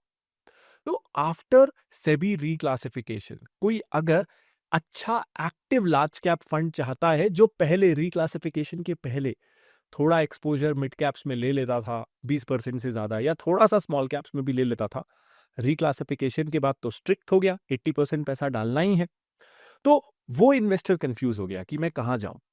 उनके लिए ना ये कैटेगरी बहुत अच्छी है, large and mid cap funds. इसमें ना टॉप 100 लार्ज कैप फंड्स भी इंक्लूड हो जाते हैं और 150 नेक्स्ट मिड कैप फंड्स भी इंक्लूड हो जाते हैं, यानी फंड मैनेजर को एक ठीक ठाक बास्केट मिलता है स्टॉक्स का, 250 स्टॉक्स का, जिसमें वो अपने 40-50 स्टॉक्स पिक करे।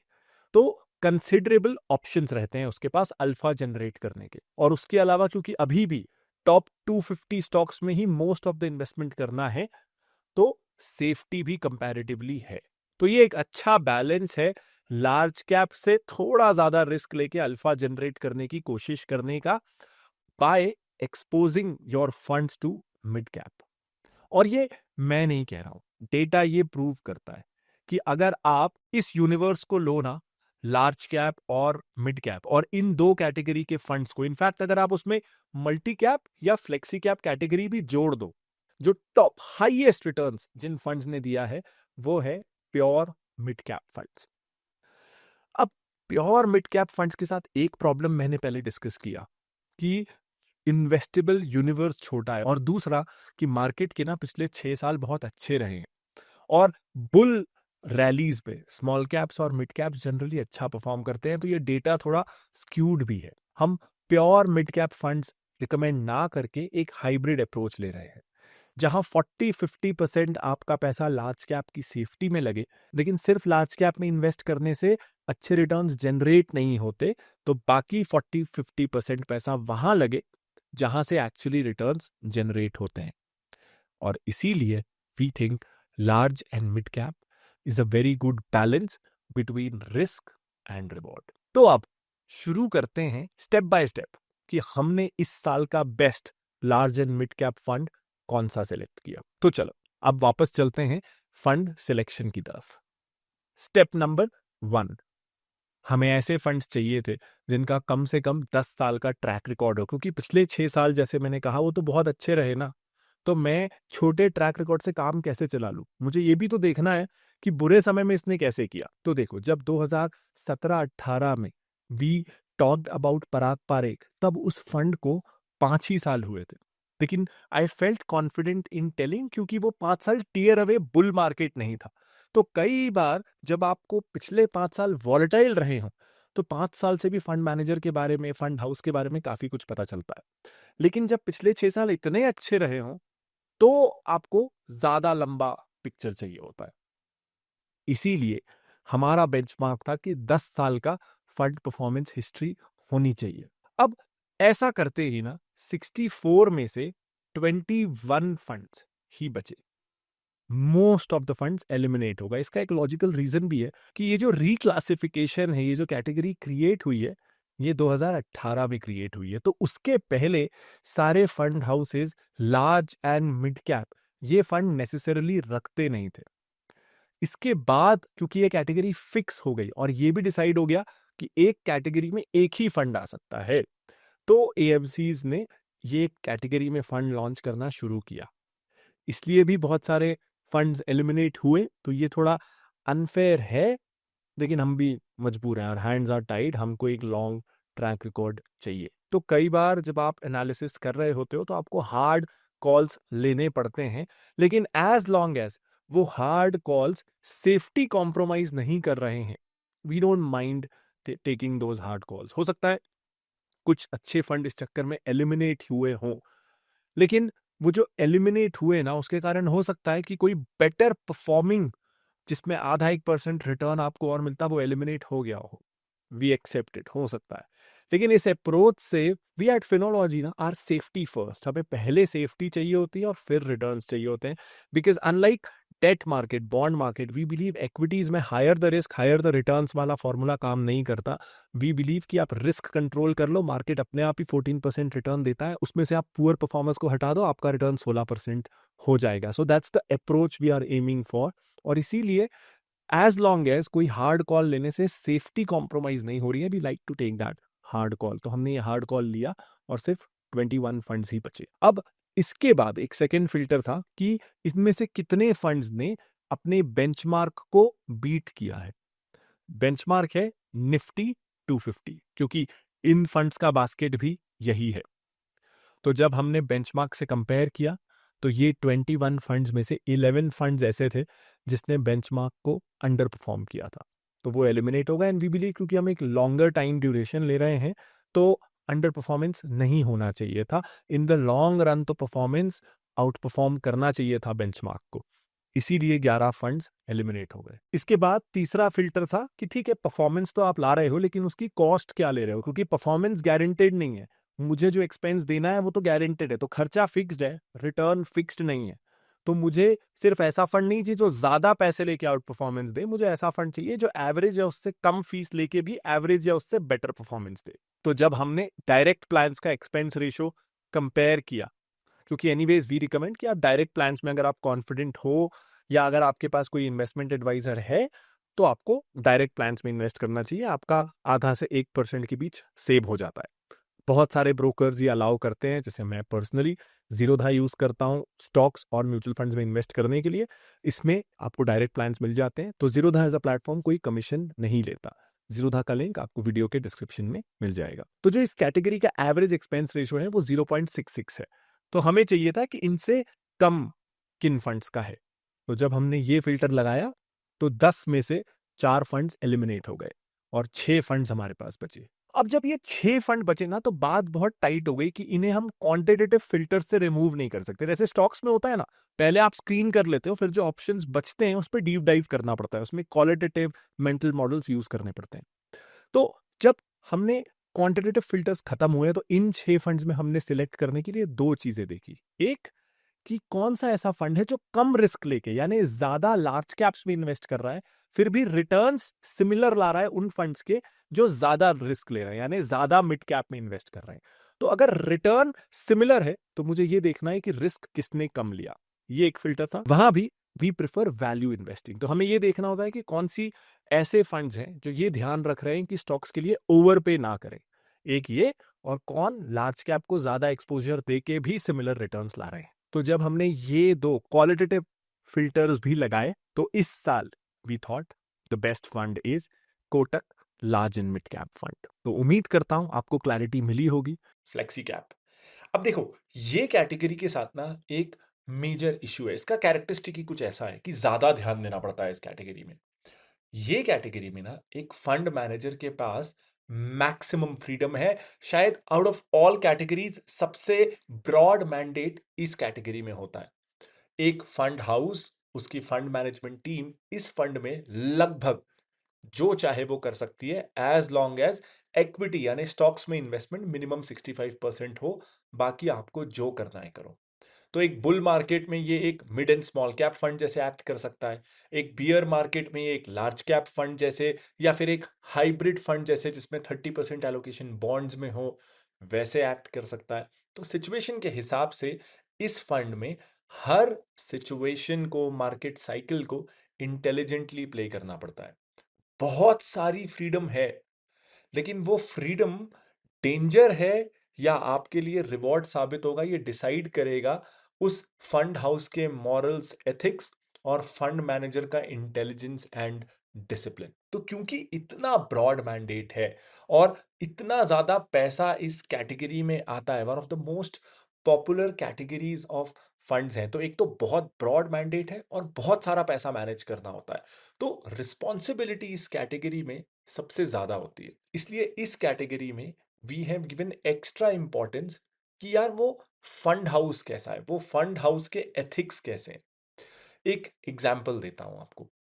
किसी पे मैं आउटराइट ब्लेम नहीं कर रहा हूं क्योंकि मेरे पास प्रूफ नहीं है, लेकिन एक पैटर्न तो है ना जो मैं आपके सामने लाना चाहता हूं। लेंसकार्ट का आईपीओ आ रहा था। आईपीओ में एंकर बुक में 21 म्यूचुअल फंड्स ने पार्टिसिपेट किया, यानी उन म्यूचुअल फंड्स ने इन्वेस्ट किया। Valuations were really high. चलो ठीक है, एक साथ 21 एएमसीज को उसमें वैल्यू दिखी होगी भाई, जो हमको नहीं दिखता, आप बड़े लोग हो, आपको दिखता होगा, मुझे तो कुछ दिखा नहीं था, तो भी चलो आपको उसमें वैल्यू दिख रही है, तो आप अपने फंड का 0.1% एयूएम या 0.2% एयूएम इन्वेस्ट करोगे क्या? मुझे अगर कोई स्टॉक पसंद आ रहा है तो मैं उसमें अपने इक्विटी कैपिटल का 5% लगाऊंगा ना। बहुत हुआ तो 7-8%, या चलो लो कन्विक्शन है तो 1% या 2% तो किसी स्टॉक को अपने पोर्टफोलियो में वेटेज दूंगा ना।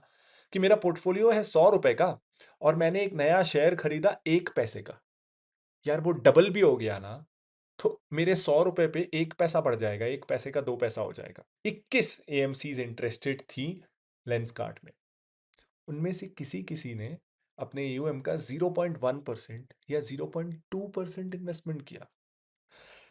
अब ये क्लियरली ये हाई कन्विक्शन आइडिया तो नहीं था। बहुत सारी चीजें हो सकती हैं, कोई सिर्फ ट्रैक करना चाहता हो थोड़ा इन्वेस्टमेंट करके, मैं थोड़ा नॉइज से, ये इंस्टीट्यूशनल गेम कैसे चलता है, कितने तरह के वेस्टेड इंटरेस्ट होते हैं, मैं ये सबसे दूर रहता हूं। लेकिन थोड़ा बहुत तो मैं जानता हूं ना, जब आईपीओस के समय पीआर कंपनीज मुझे कॉल करती हैं, मेरी कंपनी से पॉडकास्ट करवाना चाहती हैं, कंपनीज के फाउंडर का मोटा पैसा ऑफर करते हैं, तो मैं कुछ तो समझता हूं ना कि ये क्या गेम चल रहा है, आईपीओ को हाइप अप करने के लिए क्या क्या किया जा रहा है, क्योंकि मैंने खुद बहुत सारी पीआर एजेंसीज को मेरे साथ ये करते देखा है। आई एम नॉट इंटरेस्टेड, मुझे लॉन्ग टर्म यही करना है, मुझे मजा आता है। थैंकफुली हमारी कंपनी, मेरे घर की हालत ठीक ठाक है, मेरी ज़रूरतें कम है, तो मेरे को चल जाता है। लेकिन मुझे नहीं पता ना, अगर मेरी 1000, 2000, 5000 ब्रांचेज हों, उन ब्रांचेज में महंगे महंगे रेंट देने हो, 2 लाख का स्टाफ हो, उनकी सैलरीज देनी हो, तो मैं क्या क्या कॉम्प्रोमाइजेस करूंगा। तो कुछ एएमसीज किसी अपनी स्कीम के एयूएम का 0.1 या 0.2% आईपीओ के आसपास, आईपीओ के लिए मैं कहूंगा, ये करती हैं कि एक 0.1% डाल दिया, 0.2% डाल दिया, तो मुझे समझ में नहीं आता कि ये क्या हो रहा है।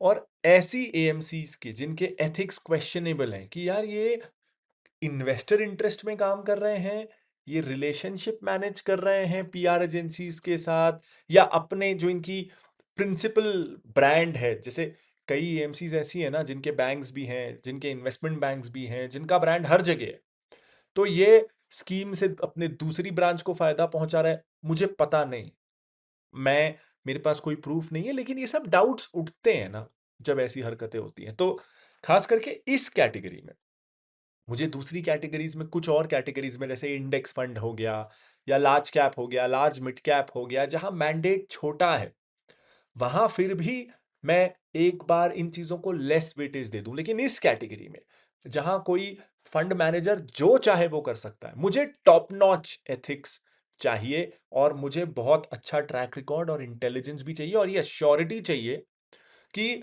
इस प्रिंसिपल ब्रांड का बिजनेस डिजाइन ऐसा है, बाय डिजाइन बिजनेस मॉडल ऐसा है कि इसमें कॉन्फ्लिक्ट ऑफ इंटरेस्ट होने की चांसेस कम है। ये नहीं कि एनबीएफसी भी है, आईपीओज में इन्वेस्टमेंट बैंकिंग भी कर रहे हैं, हमारा बैंक भी है, किसी की फी रेवेन्यू की चिंता, किसी की इंटरेस्ट रेवेन्यू की चिंता, और पता नहीं किसका इंटरेस्ट कब हावी हो रहा है किसी और के इंटरेस्ट पे। तो इस कैटेगरी में एएमसी के एथिक्स और एएमसी का इंडिपेंडेंस, देखो एथिक्स ना वैक्यूम में तो हो नहीं पाते, उनके इंसेंटिव्स क्या हैं, उनका स्ट्रक्चर क्या है, उससे डिसाइड होता है। तो इन मामलों में जनरली मुझे हमेशा से दो एएमसीज बहुत पसंद रही हैं, बहुत सालों से, 7-8 सालों से अब। एक है पीपीएफएस और दूसरा है क्वांटम, ध्यान रखिएगा क्वांट नहीं, क्वांटम। लेकिन ऑफ कोर्स इसका मतलब ये नहीं है कि मैं सिर्फ इनकी परसीव्ड इंडिपेंडेंस या एथिक्स के बेसिस पे जाऊं। एक थॉरो इवैल्यूएशन और क्वांटिटेटिव क्वालिटेटिव चेक्स भी लगते हैं, सिर्फ रेप्यूटेशन में या जो ऑप्टिक्स को दिख रहा है इंडिपेंडेंस, उसके भरोसे डिसीजन नहीं लिया जाता है। एंड वी थिंक कि इतने सालों से 8 साल होने को आ रहे हैं कि we have continuously stuck with Parag Parikh flexi cap fund. इस साल भी there is no as such reason कि उसको चेंज किया जाए। थोड़े कंसर्न्स हैं कि रिटर्न्स पिछले 2 सालों में स्लो हुए, अभी भी बुरे नहीं हैं, लेकिन जैसे क्लियर आउट परफॉर्मेंस होता था, अब वैसा क्लियर आउट परफॉर्मेंस नहीं है। उसका रीजन है कि आरबीआई का मैंडेट आ गया कि आप फ्रेश फॉरेन स्टॉक्स में इन्वेस्टमेंट नहीं कर सकते। तो पहले ना मेटा और कुछ और कंपनियां पीपीएफएस के टॉप होल्डिंग्स में से एक हुआ करती थी। 20, 25, 30% तक का एलोकेशन यूएस स्टॉक्स को था। लेकिन अब क्योंकि पिछले 2-3 सालों से फ्रेश इन्वेस्टमेंट अलाउड नहीं है, तो ये एलोकेशन गिरते गिरते अब 13% तक आ गया है और ये रेसिडुअल है, एक्टिव इन्वेस्टमेंट नहीं हुआ है। पुराना जो था वो उसका परसेंटेज कम होता जा रहा है जैसे जैसे एयूएम बढ़ रहा है। तो इस फंड का जो एक डिफरेंशिएटिंग फैक्टर था वो खत्म हुआ, उससे परफॉर्मेंस डेफिनेटली हैम्पर हुआ है। एक कंसर्न और आता है कि इसका एयूएम बहुत ज्यादा बढ़ गया है। इस कैटेगरी में वो बहुत बड़ा कंसर्न मुझे नहीं लगता है, क्योंकि ये तो सबसे बड़ी कैटेगरी है ना, जैसे मैंने डिस्कस किया, सबसे ज्यादा फ्रीडम है ना इस कैटेगरी में, तो आप पूरे मार्केट में इन्वेस्ट कर सकते हो। तो और म्यूचुअल फंड इंडस्ट्री के ओवरऑल एयूएम से मैं इस फंड के एयूएम को कंपेयर करूं तो बहुत स्कोप है ना। ऐसा नहीं है कि म्यूचुअल फंड इंडस्ट्री 100 रुपए की है, उसमें से 40 रुपए इसी फंड में लगा हुआ है। इंडस्ट्री के कंपैरिजन में ये फंड के पास ग्रोथ का बहुत स्कोप है और ये फंड बेसिकली पूरी इंडस्ट्री पे पैसा लगा सकता है। इसीलिए इस कैटेगरी में I am less worried about growth in AUMs. इसके अलावा रिटर्न्स अगर मैं इन द लॉन्गर होराइजन देखूं, इन द मीडियम टर्म देखूं, तो अच्छे रहे। और सिर्फ रिटर्न्स नहीं, रिटर्न्स ना उस तरीके से आए हैं जैसा इस फंड ने प्रॉमिस किया है, यानी true to its label fund है ये। और ये बात मुझे इस फंड और इस एएमसी की बहुत अच्छी लगती है कि बोल रहे हैं लार्ज कैप। 2018 के पहले अक्सर ऐसा हुआ करता था कि बोल रहे हैं लार्ज कैप अल्फा जनरेट करने के लिए खूब सारा पैसा मिड कैप में डाल दो, रिस्क ले लो, चला तो चला, चल गया तो हमारा एयूएम 10 गुना बढ़ जाएगा, हमारी marketing team full throttle advertising करेगी। नहीं चला, उल्टा पड़ गया, स्कीम बंद कर देंगे, नहीं ले आएंगे। ये सब इसने नहीं किया। अब 13 सालों से ये फ्लैगशिप स्कीम उनकी चल रही है, इसके साथ बिना कारण कोई छेड़छाड़ नहीं की गई, तो एक स्टेबिलिटी है। मैनेजमेंट टीम भी जो है, जो फंड मैनेजमेंट टीम है, उसके ऊपर जो लीडरशिप टीम है वो भी बहुत स्टेबल है। तो अच्छी एक बुटीक डिसिप्लिन और लॉन्ग टर्म अप्रोच वाला फंड हाउस है। तो इसके 1 साल के परफॉर्मेंस से या 2 साल के परफॉर्मेंस से वैसे भी मैं अफेक्ट नहीं होता। और वो परफॉर्मेंस बुरा भी नहीं है, मैं तो कह रहा हूं बुरा होगा भी तो भी I will not be affected by it, as long as ये पिलर्स मेंटेन्ड हैं कि ये इंडिपेंडेंट है, इनके इंसेंटिव स्ट्रक्चर्स ठीक है, इनका लीडरशिप ग्रुप कोर जो है वो रिटेन्ड है और ये ट्रू टू इट्स लेबल रहे। इन द मार्केट कई बार ना चीजें आपके कंट्रोल में नहीं रहती हैं। 6 महीना, एक क्वार्टर खराब हो सकता है। आपने जो बेट प्ले किया था, आपने किसी सेक्टर पे फोकस किया था, वो प्ले आउट करने में 1-2 साल ज्यादा लगा सकता है। All of that is okay until आप अंडर परफॉर्म नहीं कर रहे हो और जो आप बोल रहे हो वो आप मोर और लेस डिलीवर कर रहे हो। इसलिए मुझे अभी तक ऐसा लगता नहीं है कि there is nothing to panic. Also to be honest, मैं बहुत ओल्ड स्कूल हूँ। I don't like rapid changes, I like stability. बहुत लोग बहुत सालों से इस फंड में इन्वेस्ट भी कर रहे हैं, तो कोई रीजन नहीं है ना कि वो पैनिक करें। कोई अगर फ्रेश इन्वेस्टमेंट भी करना चाहता है तो कोई रीजन नहीं है ना कि वो ना करे। There is no strong reason. ये फंड ने ही अपने स्टैंडर्ड्स इतने हाई सेट किए हुए थे। जैसे कई बार होता है ना सचिन के साथ, विराट के साथ, ऑफ कोर्स मैं इस फंड को कंपेयर नहीं कर रहा हूँ, एक एनालॉजी दे रहा हूँ कि कई बार उनके स्टैंडर्ड्स इतने हाई हैं कि वी गेट स्लाइटली डिसअपॉइंटेड, लेकिन इससे वो खराब नहीं हो जाते। You would still bet on them. I think ये सेम बात इसके साथ भी है। ऑफ कोर्स हर कैटेगरी में हम स्टेप बाय स्टेप एलिमिनेशन करते हैं। इस कैटेगरी में जैसा मैंने आपको कहा कि ना मुझे ऐसे फंड्स नहीं चाहिए थे जिनके स्ट्रक्चर में इनबिल्ट हो बहुत सारा कॉन्फ्लिक्ट ऑफ इंटरेस्ट। तो ज्यादा एएमसीज बचती नहीं है, 1-2 ही बचती है। और ये फंड का ना साल दर साल, क्योंकि 7-8 सालों से ये फंड रहा है कॉन्स्टेंटली, तो हमने हर बार बताया है कि कैसे एलिमिनेट करते हैं। इसलिए इस साल फिर से वो एलिमिनेशन करके दिखाने की जरूरत लगी नहीं। I wanted to focus on things जो मैंने पहले बात नहीं की। इफ यू वांट कि एलिमिनेशन कैसे होता है तो पिछले 2 सालों की वीडियोस देख लेना। मोर और लेस उसी तरीके से उस फिल्टर पे भी ये फंड अभी भी खरा उतरता है।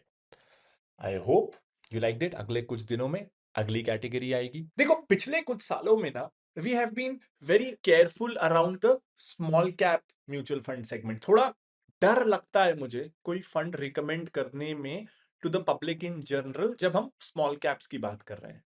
तो इस वीडियो में ना मैं बहुत डिटेल में जाने वाला हूं what we think about the mutual fund segment and what is our opinion about the retail investors.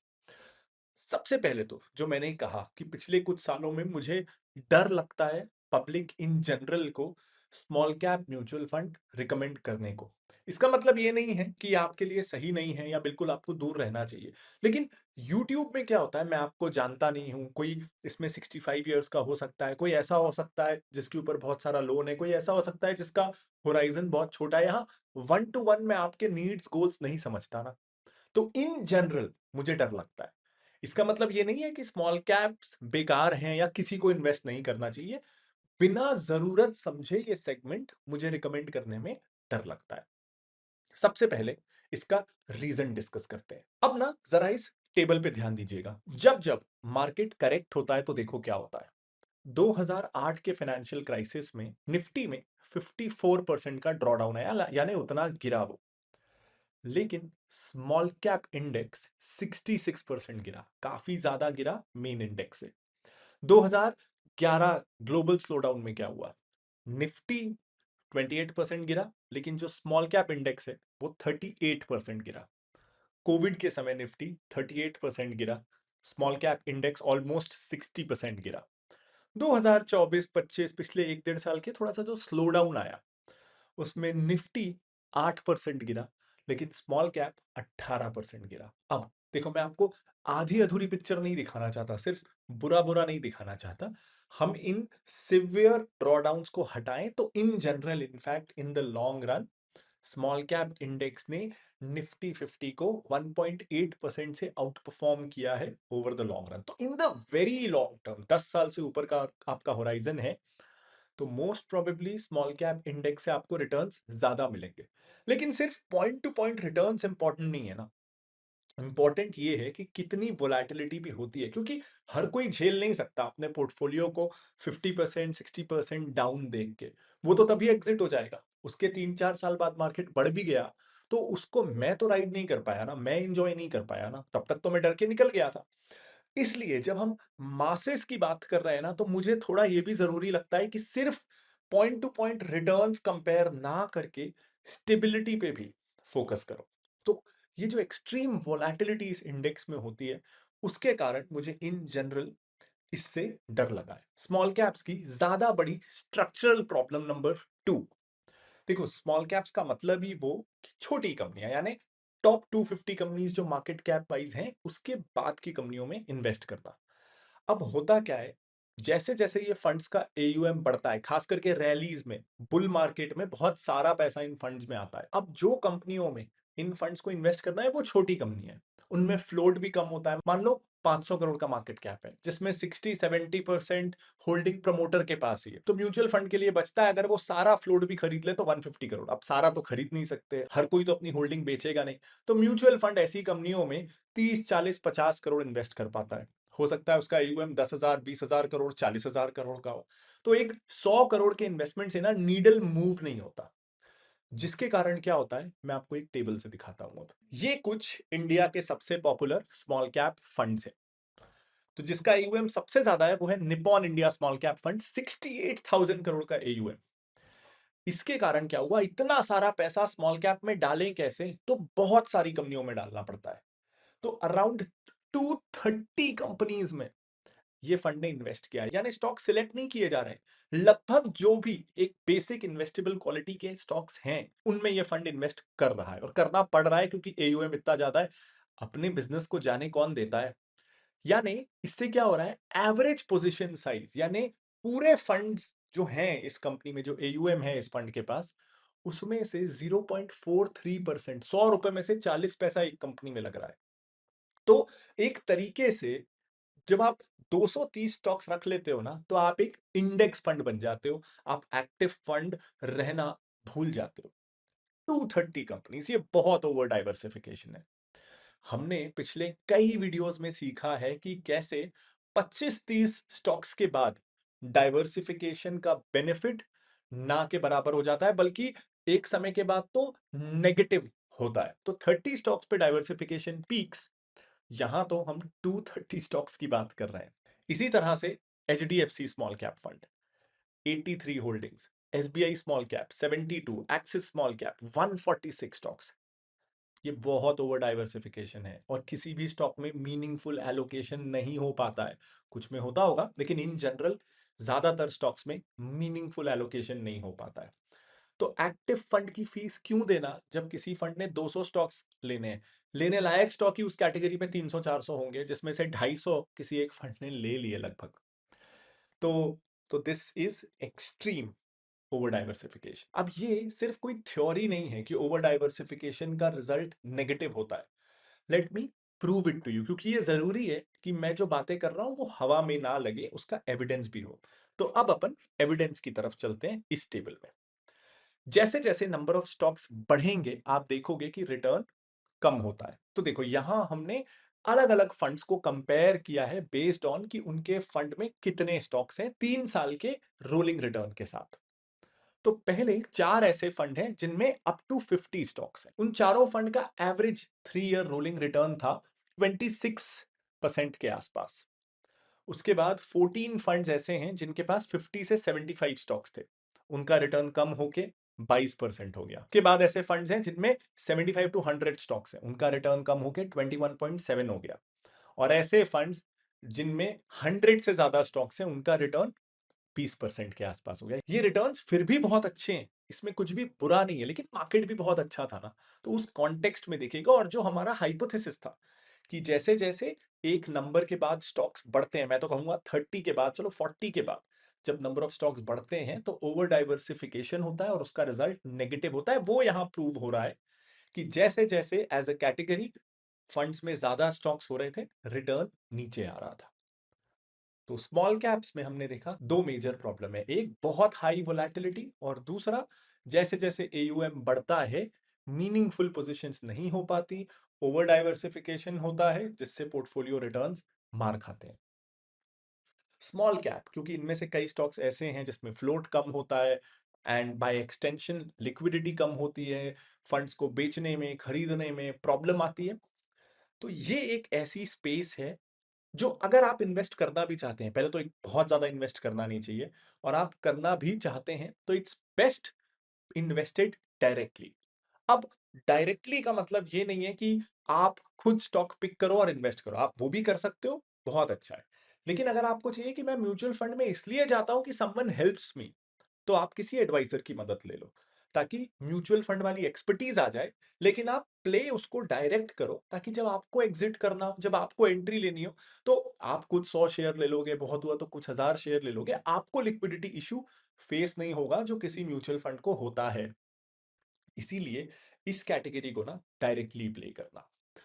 अब एक सवाल ये आ सकता है कि मैं छोड़ ही देता हूं ना, मैं जाने देता हूं ये कैटेगरी। देखो, अगर आपकी रिस्क प्रोफाइल मॉडरेट है, कंजर्वेटिव है, आप बहुत एग्रेसिव इन्वेस्टर नहीं हो, तो you can let this category गो।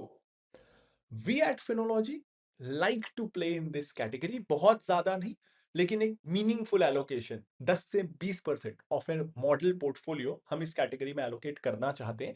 मुझे रीजन बताने दीजिए उसका। देखो, स्मॉल कैप जनरली ज्यादा वॉलेटाइल होता है, ज्यादा रिस्की होता है, लेकिन ये कोई ऐसा रूल नहीं है जो आपको बस हर बार फॉलो करना है और ये हमेशा सच होगा। इसके कुछ एग्जेम्पशंस होते हैं। देखो, कई कंपनीज ऐसी होती हैं जो स्मॉल कैप कैटेगरी में होती हैं, लेकिन वो ट्रूली स्मॉल कैप वाला रिस्क प्रोफाइल अपने साथ नहीं लाती है। वो safer than an average small cap होती है। वो अपने कैरेक्टरिस्टिक में एक मिड कैप या लार्ज कैप जैसे काम करती है, बस वो market cap wise small cap में क्लासिफाई होती है। क्योंकि क्या होता है ना, कुछ companies are as safe as a large cap और a mid cap, as stable like them. उनका बस market cap is restricted by the size of the industry. जैसे हम मान लेते हैं house hold iodine salt, example के लिए एक घर में महीने में 1 किलो का एक पैकेट लग जाता होगा। चलो 40 रुपए का एक पैकेट है, साल में 12 पैकेट लग गए, 500 रुपए का नमक हम साल भर में ऑन एन एवरेज ले लेते होंगे। अब इंडिया में अगर 150 करोड़ लोग हैं, तो मैं ये मान लेता हूं कि एक घर में एवरेज 4-5 लोग रहते होंगे, तो इंडिया में लगभग 30 करोड़ हाउस होल्ड हैं। अब ये 30 करोड़ हाउस होल्ड साल में 12 पैकेट नमक खा रहे हैं, यानी हम 360 करोड़ केजी घरों में नमक कंज्यूम करते होंगे।